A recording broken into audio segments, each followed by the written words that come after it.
thief will never be ever. He would never be in close proximity to a delivery driver. Yeah, exactly. So these are the people that they call elites. These people are trash. They are garbage. I encourage people, if any part of you have any respect for them, consciously remind yourself that you shouldn't have any respect for them because they don't deserve it. These guys are garbage. And I also encourage you guys that are in England, if you ever find out where that thief that walks around crawling like a cockroach, hiding around the crevices, if you find out where the guy is residing, go out there and stage a protest. Tell him to go back to Nigeria and fix it. Though he's not going to do that, I know he will never fix Nigeria, but put that pressure on him. That's why I called it, just to encourage the people. Put pressure on all these thieves and never have any respect for them. They do not deserve any, by the way. They are not men of honor. Yes, sir. They are men, I mean, they are dishonorable men and women. So dear they are, Papa. Thank you. The African Wahala. Here is our emoji. Here. Hello. Hello. Good evening, bro. How are you? I'm fine. And you? I'm very well. Oh, thanks for asking. Please. This evening, I just want to, because there's one video I saw on your page 3 days ago, 4 days ago about Oputa panel, right? Where that guy, the former Controller General of Custom, was lying, putting a living president. The Mofo that wrote a book and called Ademo Yega Igbo. And until somebody was pointing that out for him, like, Ademo Yega here is Igbo. Why would he say? And now started pretending like, okay, is it not Igbo? You stated that it's Igbo. Like, that's how they, that's what they did to us. You know, before you continue, right? That reminds me. Somebody said, if all of us will be honest, and you want to kind of remember how our parents, this is not for you, because I'm not Igbo, I don't know how they kind of raised some of you, but as a Yoruba, you will see how they indoctrinated a lot of us. That you will see those people today that will tell you that they hate the Igbos today. They actually have no any personal experience with the Igbos at all, other than what their uncles, their parents told them. For example, the Igbos don't have respect. They don't prostrate to greet their parents. The Igbos use leg to wake their parent up. They kick their parent like that. Igbos always want to take over your property. Now, I have no horrible or bad experience with any Igbo. But you now realize that these are the kind of things they pass on. Those who told us that their own parent and uncle pass it to them. Now, if you look at their own parent and uncle that pass it to them, they never had any experience with the Igbos. Their own parent and uncle told them. And that's how they indoctrinate every generation in Yoruba land like that. And if you look at those, ask them, did you have any bad experience with the Igbos? No, they don't. My mother told me. No. Their mother, our own mother told her. You see? This is why I want to take you back on that picture. Because when you go back to that picture, you will still see that's their Southern of Sokoto character here. Which Southern of Sokoto said to with Amadou Bello.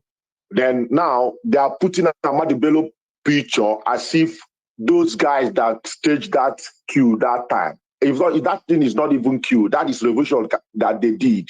So they now stage it at one is Igbo queue. Then the last 2021, the last man standing on that queue, which is Colonel Mobosi, made a confession and how he said he's now close to his grave. He's not feared to death. He said the truth, and still they are lying. And that man that you saw on that your picture, that video, that man was Control General who was putting money on duties, import duties, almost every month and every week during Buhari tenure.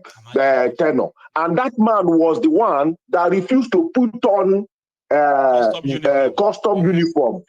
That is entitlement mentality. When you go to Edmond Obilo's page, there's one Yoruba guy he interviewed. The man said exactly everything about that queue, which they are lying to us today. For you to know that even the issue, they are still lying till today. Like African Wahala said, they are not elites. These guys are just criminals, murderers, and because they are going away with it. And when you go to Edmond Obilo, that man said that the Fulanis in Nigeria had only one plan: to destroy Nigeria, to destroy this space, because they are not from Nigeria. And that's the only thing they have to do. Now they now ask the man, what about they now ask the man, what about all this Aburi and all these things? The man said those Aburi was meant good for Nigeria, but they are still lying. But let's forget about that one. You see, Nigerians, I don't understand Nigerians. We are here suffering, and every day you are there doing research, bringing up information, putting it up, taking almost 3 hours of your time every day and putting things up. But people that are in Nigeria, I don't understand them. When you go to internet now, you will see Wizkid and Davido. That's another issue, which is distraction. And Nigerians are floating there, commenting, fighting themselves about Wizkid and Davido, forgetting that Davido has an uncle which is a governor now, only to dance. No good road. He's not showing anything up. Wizkid is also somebody that God graced and God blessed. And every time we see a sort of questioning, Nigerians want to ask questions. You will see these two little rats. They will come up with one saga, and people will just jump there and forget their sorrows. You know, so I don't know what is wrong with Nigerians. Just 2 days ago, on First, they did a protest in Nigeria, yes. October 1st. Yes, today, they now front. They now front Wizkid and the video case. Everybody forget about on the video and Wizkid. You see, so these guys are not yet ready. So I will not tell you not to stop. But for me, when I see all those things, I'm getting frustrated and tired of it. So thank you so much for bringing things up like this. We keep on saying that. We keep on talking. We keep on showing this on their face till hunger catch them very well. Because then they will not take decisions. Before all of us are silenced and gone, at least posterity will judge all of us. Okay, so that's why I said that what I do is a thankless one. Anybody that is doing what I do and expected to be a superstar, or expecting people to actually love you, or talk good about you, you don't have an idea. You have no clue of what you are doing. It is a thankless one that people will actually say to your face, "Who sent you? Now who sent you? Oh, Benny, face your life, job. My friend, leave me alone." But the reason why people like myself will remain the conscience of a lot of people is that there's always going to be a moment of truth. That moment that you cannot continue to shy away from the reality or from the real problems, where you can always come back and say, this is now unavoidable issue, so I would have to actually face it frontally.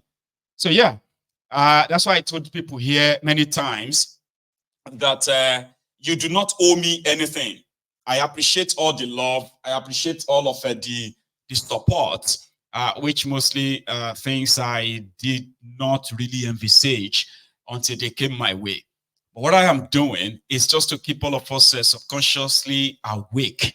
That even if you are lying to yourself, one sec, even if you are lying to yourself, so if people are lying to you or you are lying to people, you won't be able to lie to yourself. So you can like me in the morning, and you may not like me in the afternoon based on what I'm going to say. That's going to affect some people you possibly worship somehow. But if you pay attention very well, you realize that I actually mean well. And I don't need your validation. I don't need your pronounced I love you, this and that. No. If you have to say you love Mayegun, you have to love me unconditionally, because the truth I spew every day can be uncomfortable for so many people, especially those of you who love to cherry pick the oppressors, the ones you like and the ones you don't like, and all of that stuff. So in my book, right, I am doing something called a thankless job, a job that is more or less like put my own life in danger, and not because I'm doing anything wrong. It is because a lot of you secretly admires the people responsible for all of these problems in that contraption, and we are all victims of it. So until you come around it and say, well, it's either we stop it together or we perish together. So there's no love lost there. You don't have to love me to listen to me, okay? And you don't owe me any of that. I appreciate those who give, but I am not really expecting it when I'm speaking my truth. It is like, hitting a puddle, and the splash can eat anyone, including my own father, even though he's dead. Hello. Hello, Mayegun General. Hello, sir. How are you? Babani, Baba? I'm good, very well. How are you? I'm very well as well. Oh, thanks for asking. Okay, Paul. This is Paul calling from London. The same, Paulo. Thank you so much for calling in, sir. Please. Thank you, Mayegun. Yes, first of all, I want to say a very, very big thank you for your good work. Thank you, sir. For everything you're doing for the country, the contraction and how you are wakening people up from their slumber. Amen. And I thank you so much, and I pray that God will keep strengthening you, God will keep protecting you, guiding you, and God will supply you with a lot of wisdom, Amen. to move around, to do everything you're doing for the country and for the people. Thank you so much, sir. And God will guide you and protect your family too as well. Amen. I thank you very, very much, Mayegun. You're doing a great work. Since I've been listening to you many years ago, I've been sending your videos to a lot of people in Nigeria. They've actually, cut them off from the, war space by not providing enough internet for the people. Me, myself, on a daily basis. Today, I still send internet data to a lot of people in Nigeria. They've made it a very big thing. Every day I buy data for people. I thank God that, my bank account, my application, my GT app, I can still use it. The last time I went to Nigeria, I was able to get it done. So I've been trying to log in and be sending data so that people can watch my Egun from Nigeria. And sometimes I would download your video and send it to them so that they can watch it offline, because many of them can't afford to buy data to watch it online. That is how difficult they've made people's life to be, so that they are not informed. And all these people, the access to information is totally controlled. God bless you. That's the word for it. It's very sad. Earlier this year, I was in Nigeria. I saw a lot of things. I was amazed. People are really suffering in that contraption. People are suffering. People are dying every day. Mayegun, all the general hospital in Lagos State, they will tell you Lagos is a mega city. Lagos is a mega city, just like you always say. A shitty place. If you go to all these general hospital, people are dying every day. Some people, a doctor told me that people are dying because of 20,000 naira. They cannot buy a medication, 30,000, 50. I'm telling you the fact. If you know how many people have sent money to go and treat malaria, typhoid, on the deathbed, that nobody is ready to help, people that they've not seen money to eat. So all these things that we are doing, we are wakening people up gradually, and people have started getting to know what is happening in that country. The level of impunity with our leaders are too much. They believe that there's nothing that can happen. They have total confidence, and they've already divided the people very, very well. Mayegun, yesterday we did Nigerians celebrated independence, and I was watching people in New York. They were holding party. They were celebrating, wearing green and green. It was one church that actually did it. They said now You one can church see, organized that, and people love partying anyway. So what do you expect? They are celebrating their own independence from Nigeria, not celebrating Nigeria's independence. Baba? Imagine. What is there to celebrate? Mayegun, if you go to Nigeria, you will cry. Few days ago, someone called on your program now. One of your that said he went to Nigeria, he went to Ogun State, he went to Ondo, that Ikorodu, that he were telling you that that road is bad. You showed us that road recently now, Mayegun. All those Imota, all those sides, all those places, a lot of people have land there. They bought land. There are no people. They cannot go there. The road is bad. That place, Fulani, all those bushes, you see, Mayegun, Fulani may have taken over everywhere. They kidnap on a daily basis. I have people living in Ikorodu. If they start telling you story, Mayegun, they will be on the phone for 2 hours. I will be the one cutting them off what their eyes is seeing on a daily basis. You understand? So all these people, all these leaders, they've finally divided us.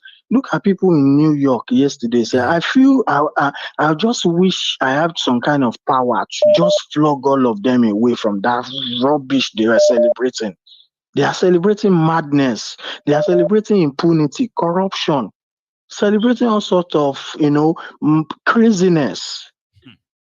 I just thank God that you've started waking people up. Look at they did a protest yesterday. Show what I watch everything. I was on your program. Since morning I dedicated my time. Even as I was at work, I was trying to go on computer, going on my phone, going to the toilet to watch everything to follow up. Yes. Exactly.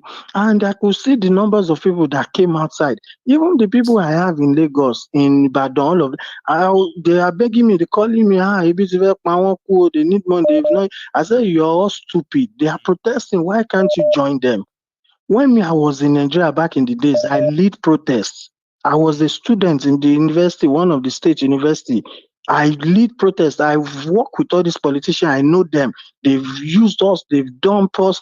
I know a lot of people, Mayegun, that all these politicians have used. All our friends. Some of them have died. No direction, no purpose in life, or no nothing anymore. At all. All these politicians are very wicked set of people. You cannot mix with their friends. You cannot mix with their family. If they are doing party, they won't call you. No. Even though you are invited, your own place will be far away, maybe like 1 kilometer. Yes. Because they don't believe that you are capable of being among the, good people, clean people. They believe you are dirty. So they will just try and just move you away. It's just too bad in that contraption. A lot of my friends have died for all these politicians, kidney problem, where they will be smoking, drinking. And I will be telling them back in the days, many years ago, that you guys, you have to use your brain. You don't have to be working all through the whole year or your life for all these politicians. They don't have plans for you. They will give you 500,000. You maybe like 15 people, 20 people will share it. How much will be your own portion? During that time, we were planning our traveling, we were planning how to jackpot and all these things, planning masters, planning everything. But they just sat down. Many of them now has died, kidney problem, depression, different disease, all those things like that. So it's really, really terrible. That country, and you have people who are supporting all these politicians. Especially if you see all these young ones who are now joining the fray. In 10 years' time, they will be useless as well. No meaningful, no purpose in life. And then they will look back and be like, oh, we wish we had. Hopefully absolutely. Thank you so much. Let me thank you, Mayegun, for your work. All right, take care. You have a good evening. Bye. Okay? And you too. Here is another caller. Mind you, I'm going to ask this my caller to hang in there for a sec. All right. We now have just we have just about 15 minutes to go.